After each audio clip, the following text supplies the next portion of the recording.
All right, I'm going to show you my Steamcycle project a little bit, just so you guys can see what I did. I'll just start from the beginning and work my way to the end. So as you can, well, all right. So I've got my opening sequence animation, and I did all the sound effects for that and everything. And then we decided to add. Once we were almost done with this, we decided right at the end to add this playing cards text to it. So I thought, all right, we got to the end and the playing cards text barely came on the screen before it ended, before the clip ended. So what I had to do is add a freeze frame to keep it up for just a little bit longer, and then change the timing of this blast sound effect to happen for the new exit frame. That right there. So the way to create that freeze frame was I duplicated this clip, just like the very end of it. So I used my blade tool and then drug it over this way to create a copy of it, holding down the Alt key. Let me do that again.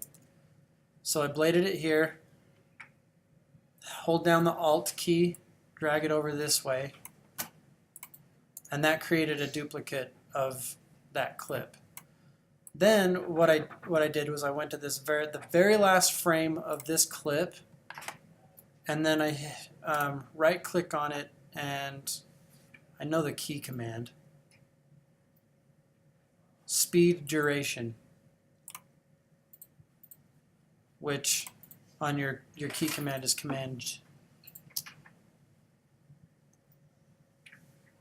I can't remember now. I'm using different key commands. So if you right click on it, go to speed duration, then you can say 0. I'm lying again. It's add freeze frame. Frame hold options. Man, idiot today. Okay, frame hold options. So you can hold on current time, which is where this is right here, playhead, the in point, or the out point.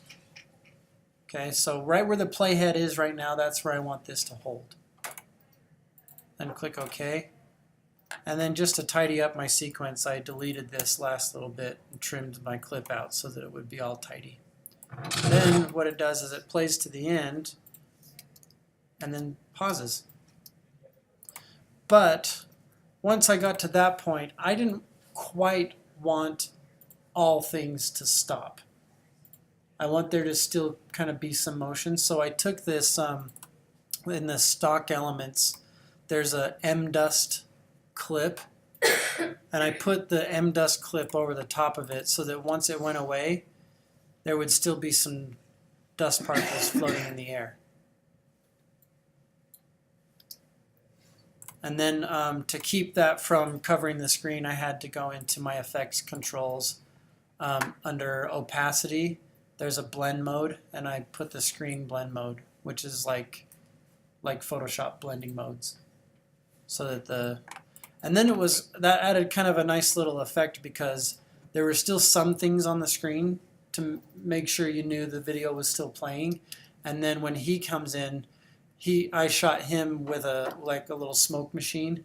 So then once his video came in, I slowly dissolved out the dust so that it would look like it was kind of becoming the smoke in the room. Okay, so that's one way I worked to kind of weave the animation into the video to just kind of create some overlap. Then, so this music track actually starts a lot earlier. I didn't build the music track into the sound effects so that I could change the timing really easily in the editor. And I knew for sure that I wanted the first clip to start right on this big boom. So when it comes to music, I actually tried a couple different pieces of music. This muted audio track is a failed piece of music that I tried at first, but I didn't like as much. Let me show you what that sounds like. Now, if you guys decide to use that piece of music, you won't get docked. Just know I decided to go with the other one.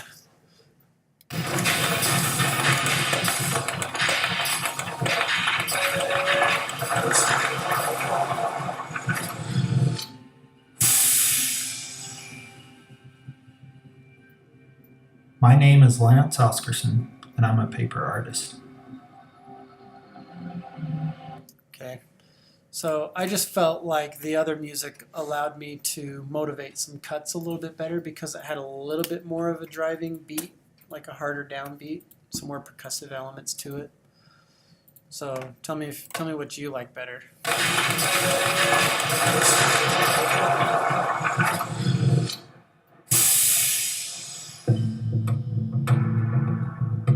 My name is Lance Oscarson, and I'm a paper artist. You know, check out what I'm doing with the audio of the music. Whenever he's talking, I'm dipping the audio down a little bit so it doesn't compete. And I also don't want any of my audio levels to go above 0. So if I go up in my audio track here, let me see if I added any keyframes to his voice. No, I kept his voice writing more like a -3 because I knew there would be music in there. So last time when I cut all the audio dialogue together in Audition, I exported it so that it was all at a -3 instead of writing 0. Because if it's already writing 0 and then you put some music into it, it'll overdrive it. So I just master the audio at -3. All right, and then my music cut. So let's take a look at video a little bit. Remember how I interpreted all the footage to 2398? I shot it at 2997, but I interpreted it at 2398 so that it would have sort of a slow look to it. Once I started editing, I didn't want there to feel like there was any time happening, like any specific time. And he was kind of being anecdotal in the way he talked.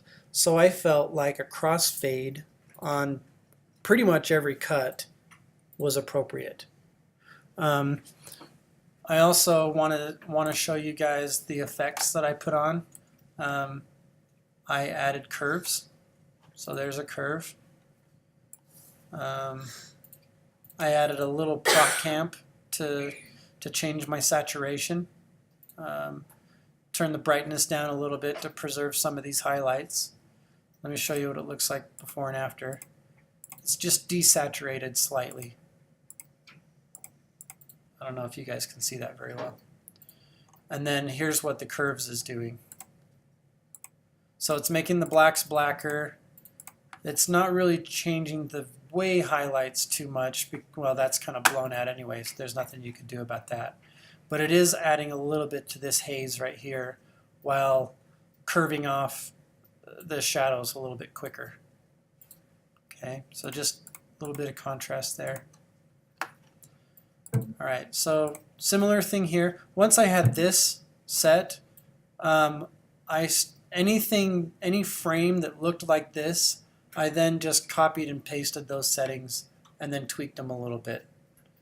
So this shot's slightly different. This has a little bit different curve on it, probably. So look at this curve versus this curve. This curve's coming off a lot steeper than this one. Could you see that?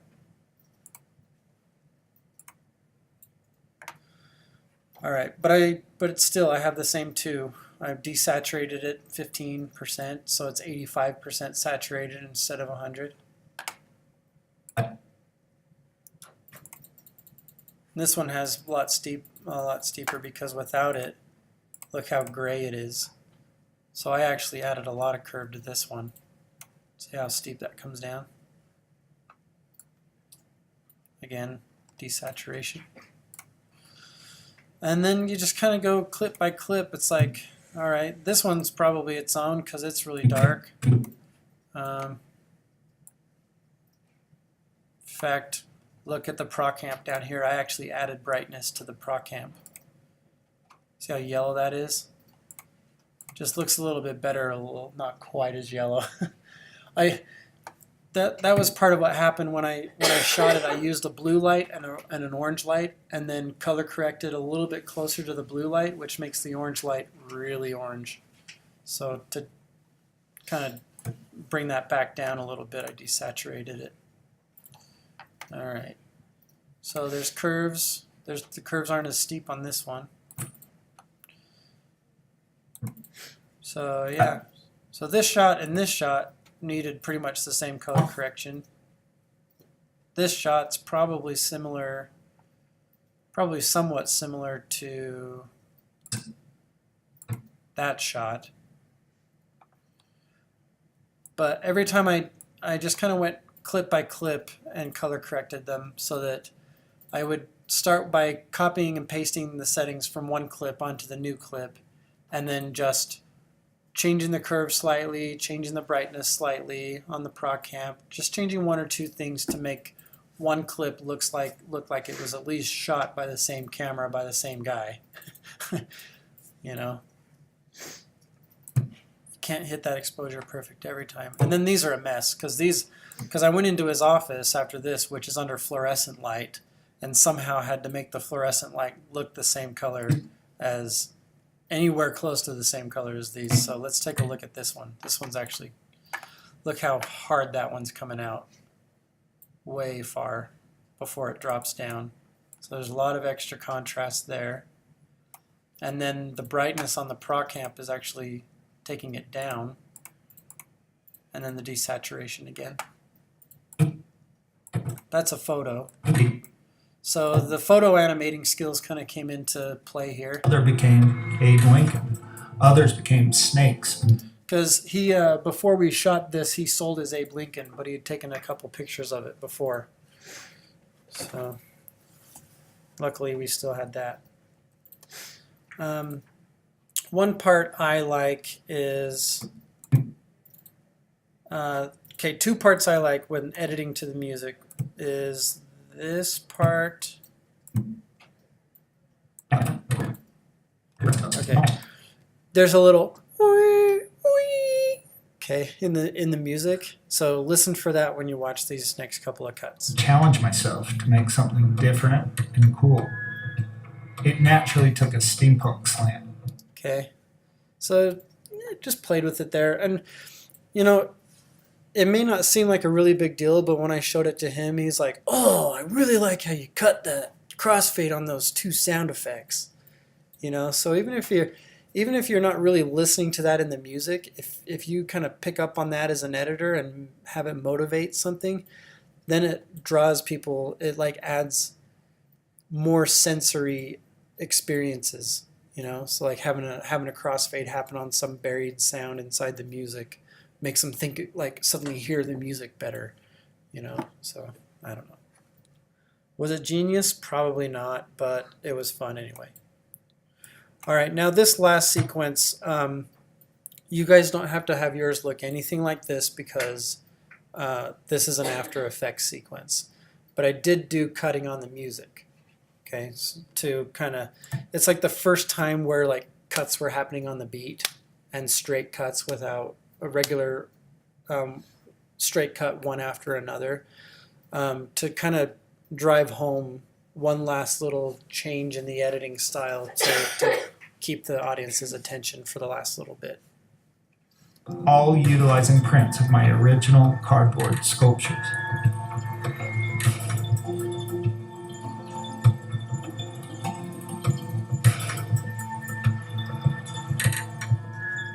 Artwork like no other has spawned a deck of cards like no other. Steamcycle by Lance Oscarson.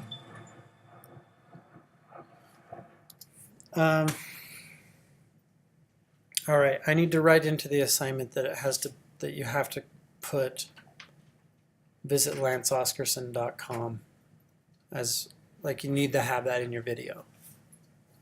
Because I want you guys to post it and share it with all your friends so that your friends will go visit his website, because he's letting us use his images for this assignment, so I want to try and get him more traffic if we can. All right, and like I said, you guys have all these images. You may not have the After Effects experience, but you do have these images, so import them into Premiere and use them. You know, we've got footage of the artwork, and then we have the pictures of the cards themselves. Okay, so use your graphics animating skills and do some of that stuff in Premiere. But like I said, I mean, you don't have the lens flares quite like in After Effects, and you know, the 3D rotating. Like that's a 3D rotation. So yeah, you guys don't have that, but you're not expected to do anything like this. But you know, use the images, use the stuff that you have, and make a little Kickstarter video. Any other questions about my project, how it was kind of put together? Little workflow thing. I knew that I was going to be switching back and forth. I'm going to turn this off. I knew I was going to be switching back and forth between footage and graphics. So I edited the footage in the timing and then sent it over to After Effects and did the graphics there. So this is how my original edit looked. Toward sculptures.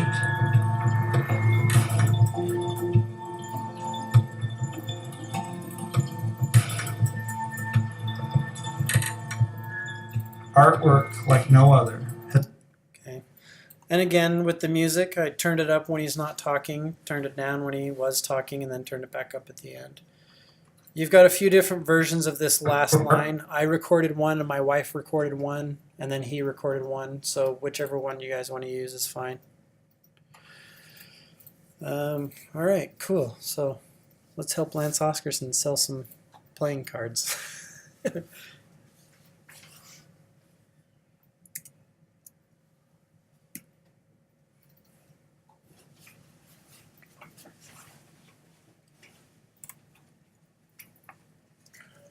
Ten, 12, wait, 11, 12, 2014, 15.